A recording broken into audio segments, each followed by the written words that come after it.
Hello बेटे, चलिए तो हम लोग पिछली क्लास में डिस्कस किए थे रिप्रोडक्शन इन प्लांट्स। तो रिप्रोडक्शन थ्रू सीड्स ऑलरेडी पढ़ चुके हो। Reproduction through different parts of plant, ये भी आप अच्छी तरह से पढ़ लिए हैं, समझ गए होंगे। अब इसमें कहीं आपको परेशानी नहीं होनी चाहिए। बाइटी में अगर परेशानी हो तो कोई बात नहीं, आप एक टॉपिक को मैं बार बार समझाती हूँ कि उसको आप ध्यान से सुनिए। अगर बुक्स की पेज जाती हो तो उसको गौर से पढ़िए। पढ़ोगे 2 बार 3 बार 4 बार तो खुद ब खुद आपको समझ में पूरी तरह से आ जाएगी। अगर बाई द वे फिर नहीं आए तो आप मुझसे बेहिचक डिस्कस कीजिए। तो चलो बेटा, आज हम लोग डिस्कस करते हैं सीड डिस्पर्सल। आज का टॉपिक है सीड डिस्पर्सल, बीज का छिड़काव करना। Transfer of seed, transfer of, मान लो सपोज करो कि कोई पौधा है और तो पौधा का मान लो कि वहां फ्रूट हुआ, फ्रूट में सीड आते हैं, सीड पूरी तरह से मैच्योर होता है और मैच्योर होने के बाद वो अगर मिट्टी पर आता है, कहीं इधर उधर जैसे ही छिड़काव होगा तो वो नए प्लांट में रिप्रोड्यूस होता है, जानते हो। तो वहां हो गया कि वो मदर प्लांट के पास ही होगा। लेकिन अगर उसको हमको कहीं डिफरेंट प्लेसेस पर करनी है तो क्या होगा कि वहां सीड डिस्पर्स किया जाता है, ट्रांसफर ऑफ सीड। जैसे आप किसान को देखते होंगे, बहुत सारे रियल लाइफ में भी देखे होंगे, आप कहानी में भी देखे होंगे, टीवी पर देखे होंगे कि कैसे सीड को बुआई करता है, छिड़काव करता है, सीड को ट्रांसफर करता है। मतलब वहां उसको ग्रो करवाना है। कोई मान लो गेहूं का एग्जाम्पल लो या कोई सब्जी का एग्जाम्पल लो, कोई फल का एग्जाम्पल लीजिए। तो यहां हम बात कर रहे थे कि अब कुछ वेज है।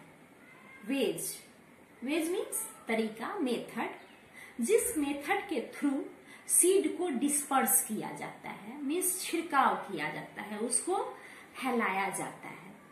अगर मान लो उसको अगर फैलाया नहीं जाए तो सिर्फ जहां प्लांट ग्रो कर रहा है सिर्फ वहीं ग्रो होगा। मीन्स कि वो पूरी तरह से मैच्योर हो गया, पक गया, फल मैच्योर हो गया, अब वहां से टूटा, जमीन पर मिट्टी पर फैला और वहां वो जर्मिनेट कर गया, वहां प्लांट ग्रो कर गया।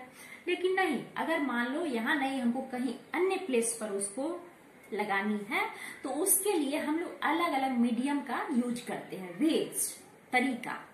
तो यहाँ पिक्चर के थ्रू जरा देख लीजिए।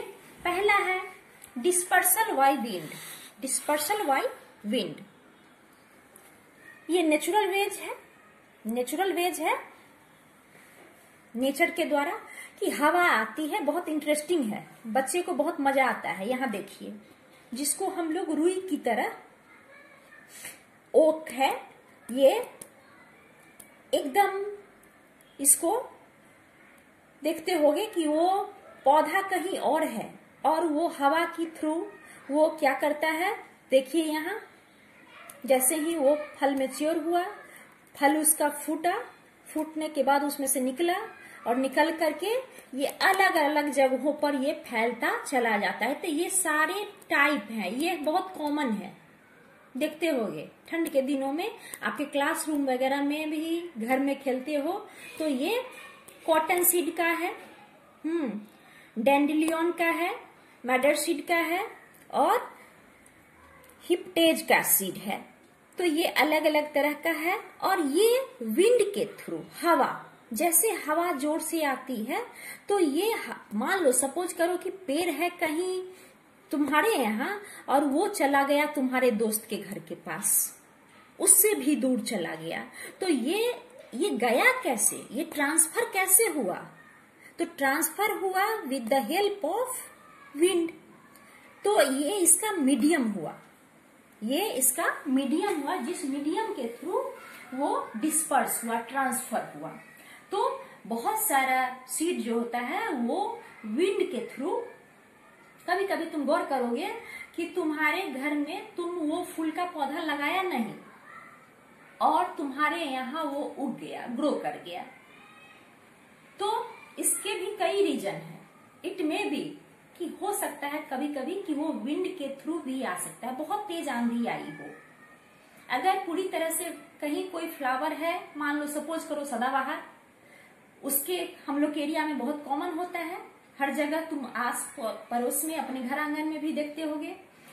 किसी के यहाँ पिंक होता है, किसी के यहाँ व्हाइट होता है। तो जो आदमी व्हाइट नहीं लगाया उसके घर भी व्हाइट पौधा ग्रो कर गया।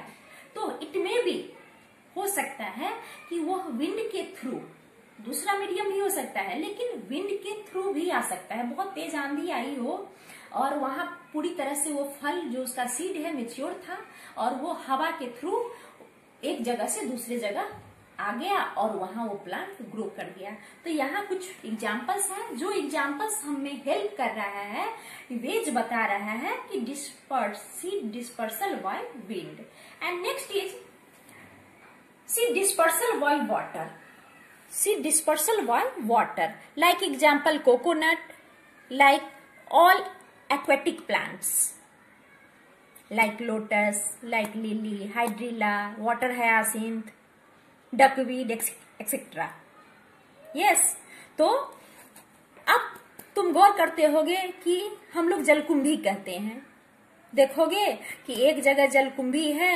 अगर बाढ़ तुम लोग बहुत ज्यादा नहीं देखे हो, अपने घर में अपने दादाजी से, पापा से, मम्मी से कहानी सुनना, तो वो बताएंगे कि उसमें जलकुंभी नहीं था और कहीं बाढ़ से बहकर आया और दूसरे जो तुम्हारे घर के पास में तालाब है, छोटा सा वाटर बॉडी है, वहां जाके वो ग्रो करना शुरू कर दिया। ग्रो करना शुरू कर दिया मीन्स कि वो आया कहाँ से? तो वो आया पानी के थ्रू, मीन्स कि कहीं से बहकर पानी में फ्लो होकर आया। कोई वाटर बॉडीज था, कोई पॉन्ड था जो ओवरफ्लो कर गया और ओवरफ्लो होने के कारण उसमें जो था एक्वेटिक प्लांट्स वो बहकर आ गया और किसी अदर वाटर बॉडी में ग्रो करना शुरू कर दिया। तो दैट मीन कि ये सीड डिस्पर्सल हुआ। कैसे? तो बाय वाटर।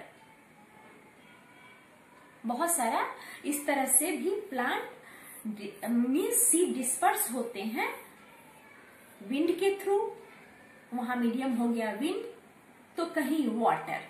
एक्वेटिक प्लांट की बात कर लीजिए आप। कोकोनट हम लोग के एरिया में ये कॉमन नहीं है, हम लोग के एरिया में बहुत रेयर, 1 2 4 लगाते हैं लोग। लेकिन तुम कोस्टल एरिया की बात करोगे, आप बहुत सारे बच्चे घूमने के लिए गए होंगे तो वहां आप देखे होंगे, जितना भी कोस्टल एरिया होता है वहां देखोगे आप कोकोनट ट्री। तो वहां आसानी से कि कोकोनट पानी में बहकर एक जगह से दूसरे जगह गया और वहां वो क्या हो गया, रिप्रोड्यूस कर गया। तो वहां उसका वे जो हुआ कि dispersal by water. Yes. And next is dispersal bye birds, insect and other animals. ये भी बड़ा कॉमन बात है। आपके घर के आस पड़ोस में कुछ फल का नाम देखो, जैसे मैंगो, जैसे पपाया, लाइक गुआवा। कि कोई पक्षी का नाम ले लो, कौवा, गिलहरी है, वो फल पूरी तरह से फल पक गया, मैच्योर है। फल को, पपाया को तुम देखा होगा कि पूरी तरह से पक गया है, छोटा सा है। अगर घर वाले मालिक उसको तोड़ नहीं पाते हैं तो जो भी पक्षी की नजर उस पर पड़ी तो वो खाना उसको शुरू कर दिया। छोटा है, कुछ पार्ट खाता है और फिर उसको लेके अपनी चोंच में उड़ जाता है और उड़ के किसी दूसरे पेड़ पर जाकर वहां खाया और खाया, जितना खा सकता है खाता है और फिर उसके बाद उसको क्या करेगा, वहां छोड़ देगा। दैट मीन कि वो अब गिर जाएगा और गिरेगा तो कहाँ आएगा, जमीन पर। और जमीन पर मिट्टी के संपर्क में आया, कुछ दिन के बाद ऑलरेडी जो फल है वो मेच्योर है, सीड भी मेच्योर है, तो वहां अब वो रिप्रोड्यूस करेगा, जर्मिनेट करेगा सीड और वहां बन गया पपाया। तो वो लाया कहीं और से और यहाँ रिप्रोड्यूस हो गया। किसी के घर से इंसेक्ट लाइक रैट को ले लो, यहाँ का फल लेकर जाकर किसी दूसरे के बगीचा में छोड़ दे और वो फल, उसका सीड वहां उसको रिप्रोड्यूस कर दिया, मीन्स नया प्लांट ग्रो हो गया। तो दैट मीन्स ये वेज हुआ, ये उसका माध्यम है जिस माध्यम के थ्रू से सीड डिस्पर्सल होता है। तो seed dispersal by some animals like rat, यहां देख लीजिए, देख रहे हो आप, अलग अलग तरह के जानवर अलग अलग तरह के जगहों पर उसको ले जाकर छोड़ते हैं और वो नया प्लांट वहां ग्रो हो जाता है। तो दैट मीन्स के seed disperse by different animals like birds, like insect, like rodents that mean like rat. तो ये एक जगह जस्ट कहानी के रूप में हम आपको बता दिए हैं कि एक जगह खाया और वो लेकर भागता है अन्य जगहों, अन्य प्लेस। तो ये ले जाकर कहीं अन्य प्लेस पर, अन्य जगहों पर छोड़ा और वहां वो प्लांट, वो सीड जर्मिनेट होकर नया पौधा ग्रो कर दिया। तो उसके थ्रू ये रिप्रोड्यूस हो जाता है, मीन्स की सीड का डिस्पर्सल हो गया। तो रहा कहीं और चला गया कहीं। तो पहला हो गया natural ways, by wind, by water and dispersed by different animals like birds, like rodents, like insects, etc. So these are ways to dispersal of seeds. ये भी एक कॉमन बात है, आप पहले से भी इसको जानते होंगे कि कहीं का पक्षी कहीं जाकर किसी के छत पर जाकर छोड़ आता है, देखते होंगे। तो अब इसका एक दो टॉपिक और बाकी है जिसको हम लोग अगली क्लास में उसको डिस्कस करेंगे। जो आपको ये मिला है, अब मैं इसको थोड़ा सा नोट्स बनाकर इसके जो हार्ड डिफिकल्ट वर्ड मीनिंग है वो मैं दूंगी। आप उसकी सहायता से इस पाठ को समझिएगा,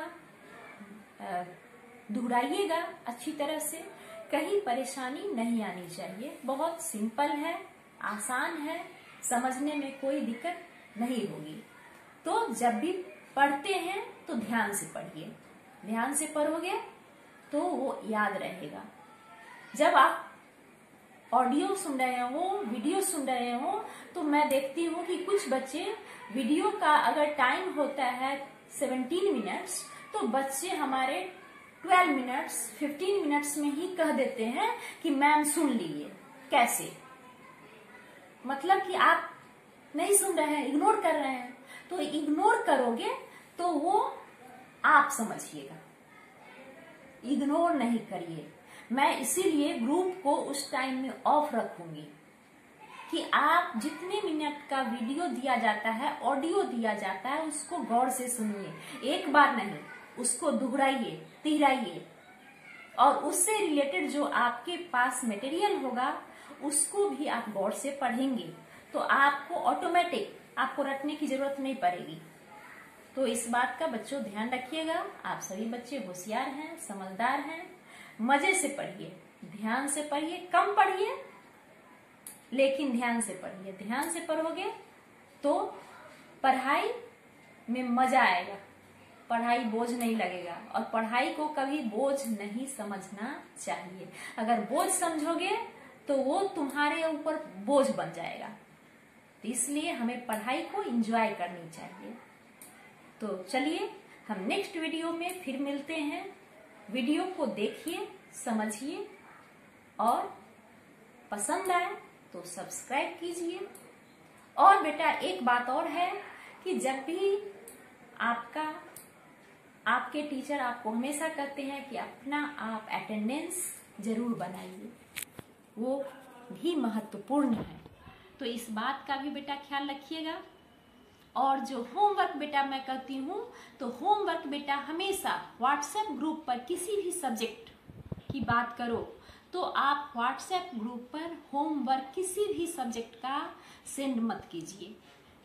अगर होमवर्क आप सेंड करते हैं तो बहुत परेशानी होती है। आप शिक्षक के ईमेल आईडी पर भेजिए, अगर ईमेल आईडी पर भेजने में आपको प्रॉब्लम आ रही हो तो आप उसको स्टिक फाइल में संभाल के रखिए।